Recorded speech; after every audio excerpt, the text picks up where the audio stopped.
Bismillahirrahmanirrahim. Assalamualaikum warahmatullahi wabarakatuh.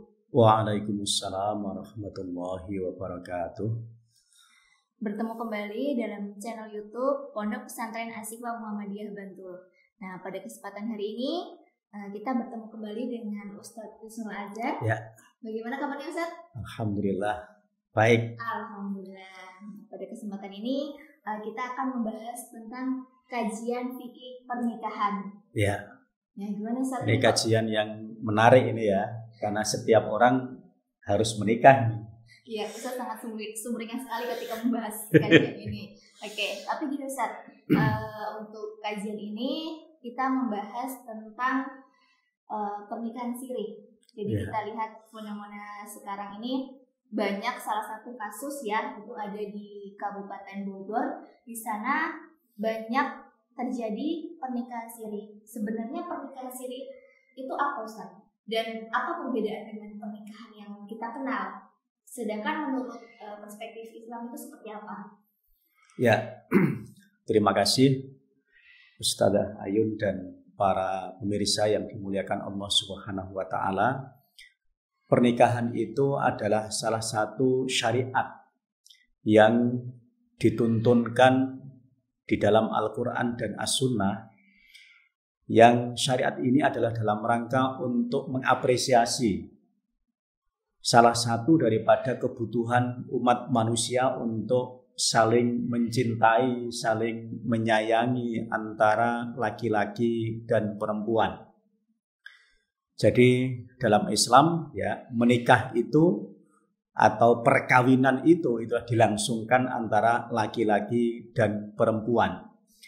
Maka di dalam kompilasi hukum Islam misalnya, perkawinan atau pernikahan itu dimaknai dengan mitsaqun ghalidha, yaitu ikatan yang sangat kuat antara laki-laki dan perempuan yang mengakibatkan adanya akibat hukum daripada pernikahan itu, yaitu adanya kewajiban dan adanya hak antara laki-laki dan perempuan yang sudah berniat baik untuk membentuk ya suatu keluarga dalam rangka untuk mentaati perintah Allah Subhanahu wa Ta'ala dan melaksanakan sunnah Rasulullah Shallallahu Alaihi Wasallam.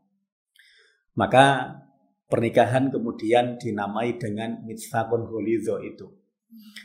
Nah, fenomena pernikahan siri dalam kajian fikih itu juga banyak dibahas. Nah, nikah siri pada makna klasik itu memang berbeda dengan nikah siri di zaman ini.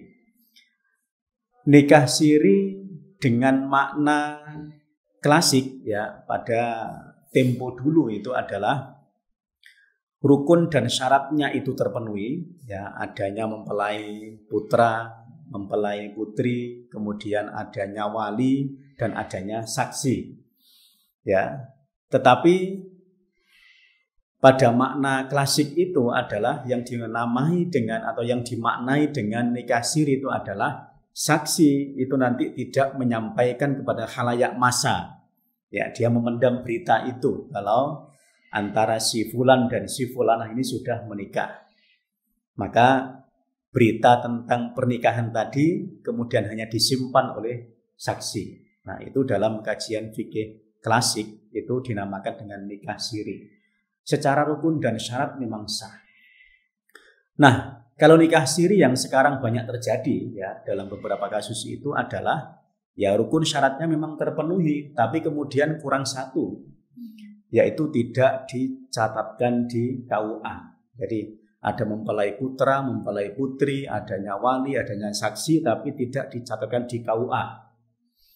Nah, maka kemudian pendapatnya ya untuk menghukumi nikah siri yang sekarang terjadi dalam makna yang kedua tadi itu memang kemudian nanti banyak perspektif. Ya, ada sebagian ulama yang membolehkan, artinya menghalalkan, dan ada sebagian yang mengharamkan. Nah, itu yang dimaknai dengan nikah siri pada saat ini. Ya. Ustaz. Oke, tadi Ustaz sudah menjelaskan dalam perspektif agama gitu kan. Nah, terus kita melihat beberapa ulama itu salah satunya juga ada dalam kitab Al-Fiqh Al-Islam Wadilatuhu itu karyanya Wahbah itu di situ mengatakan bahwa mazhab Hanafi dan Hambali itu memperbolehkan adanya pernikahan siri dan juga dalam MUI itu ya sudah katakan MUI nomor 10 tahun 2008 di situ mengatakan bahwa pernikahan siri ini boleh karena sudah memenuhi syarat dan rukun syariat, akan tetapi menjadi haram apabila mendatangkan mudarat. Nah, itu menurut pandangan Ustaz seperti apa? Ya, Wahbah Az-Zuhaili ya di dalam kitabnya Fiqhul Islam wa Adillatuhu memang menyampaikan seperti itu. Tapi tadi kan ada catatan ya, kalau dengan nikah siri itu kemudian mengakibatkan atau berdampak kepada kemudorotan dan sebagainya, maka nikah siri itu dihukumi haram. Nah, itu yang perlu untuk kita pegangi. Jadi dalam hukum Islam itu memang tidak semata-mata bagaimana teks Al-Quran atau hadis itu menuntunkan. Ya, dalam kajian hukum Islam itu ada kajian yang disebut dengan kajian maqasidus syariah. Nah, maqasid syariah itu adalah 5 hal yang menjadi tujuan diturunkannya syariat Islam itu. Yang pertama adalah dalam rangka hifdzuddin, untuk melindungi agama.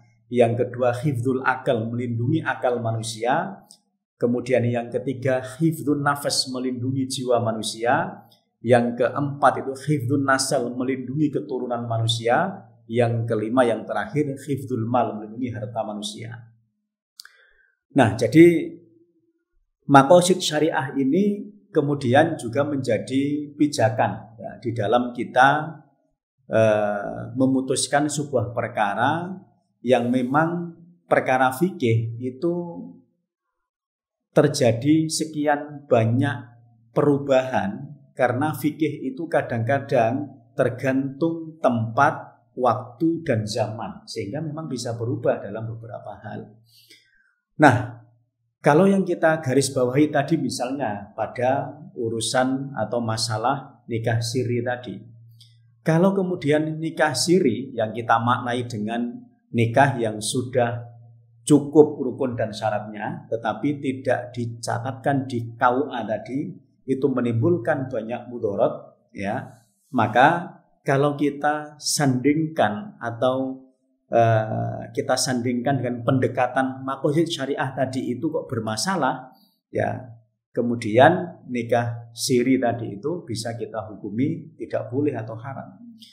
Misal kalau kita menggunakan pendekatan maqasid syariah tadi, misalnya Islam itu dihadirkan dalam rangka untuk melindungi keturunan tadi misalnya.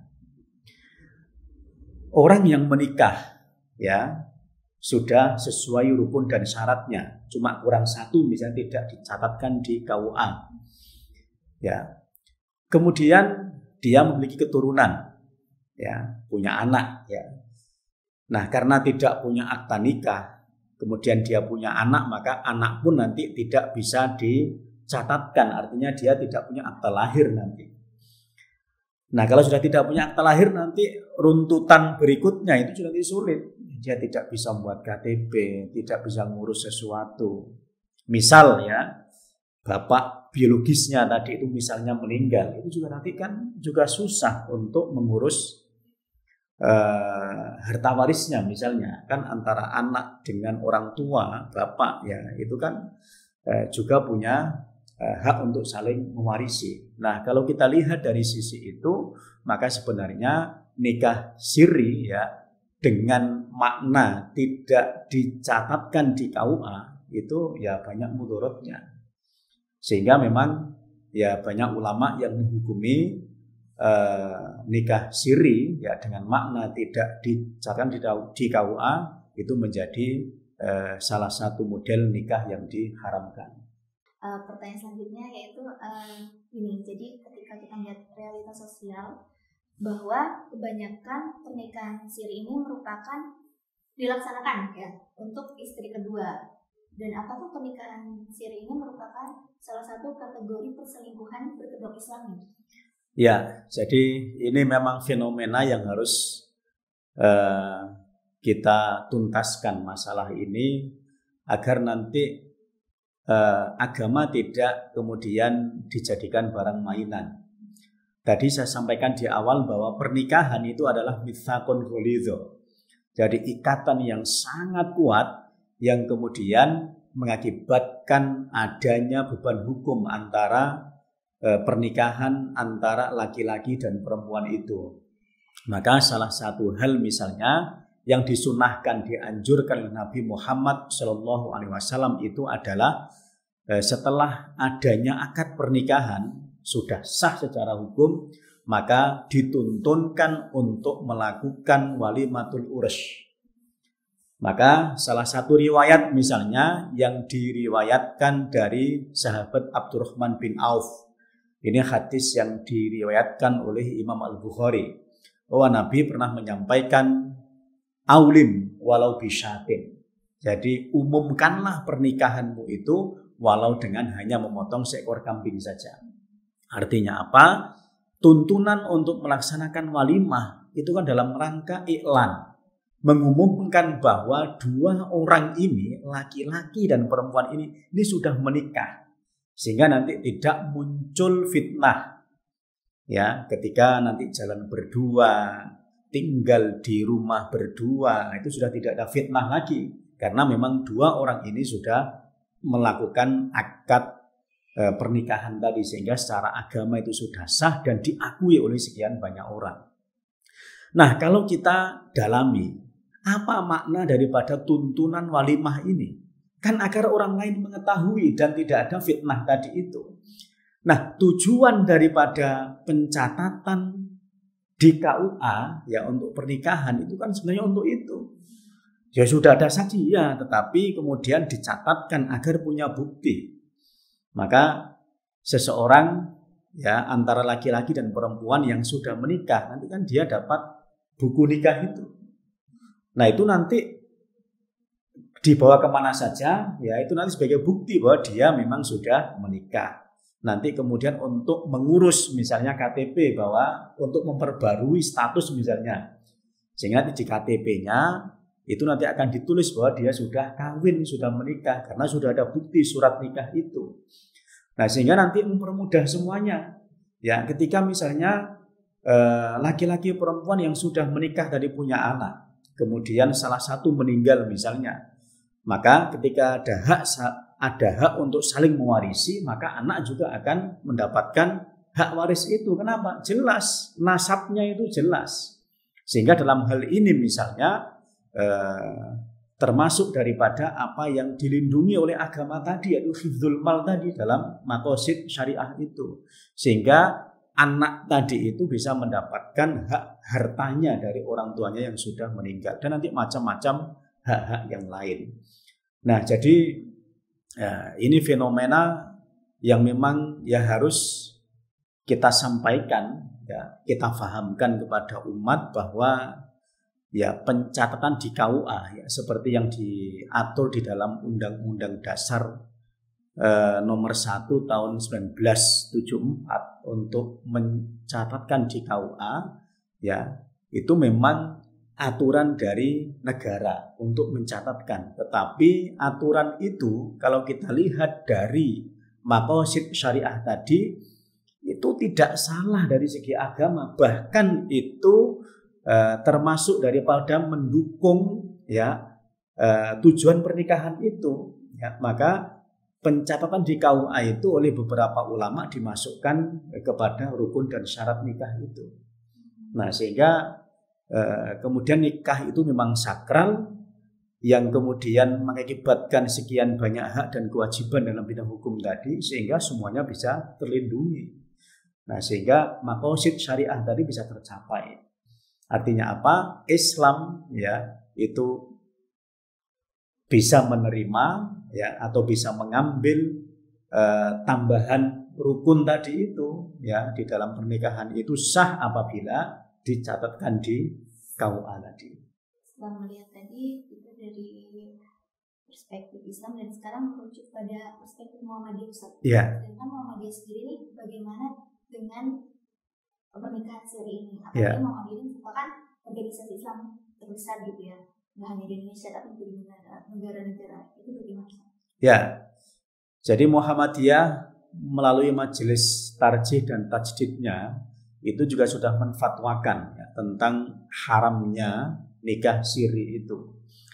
Ya, karena berdasarkan fakta. Jadi beberapa fakta memang seperti yang Ustadzah Ayu sampaikan tadi, bahwa nikah siri itu ternyata motifnya adalah motif perselingkuhan.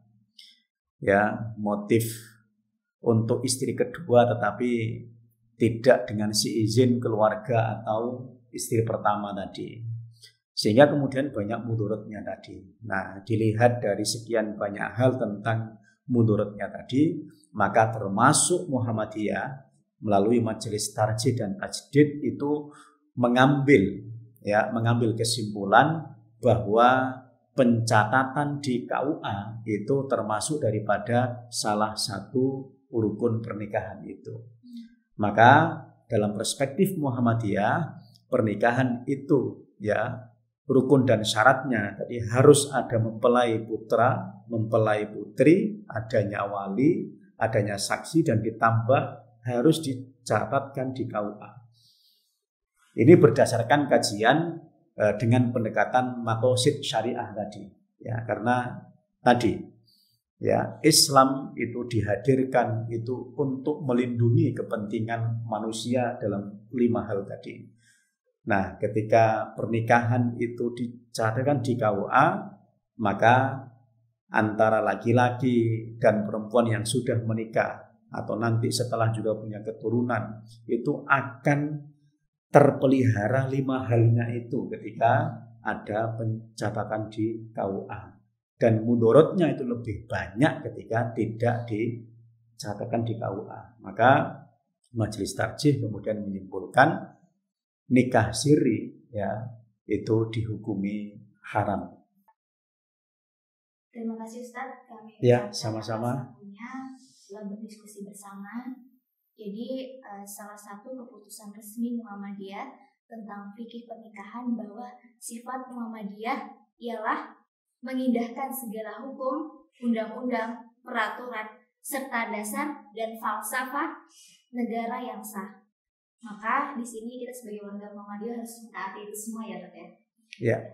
Mungkin demikian saya akhiri. Billahi fisabilil haq, fastabiqul khairat. Wassalamualaikum warahmatullahi wabarakatuh. Waalaikumsalam warahmatullahi wabarakatuh.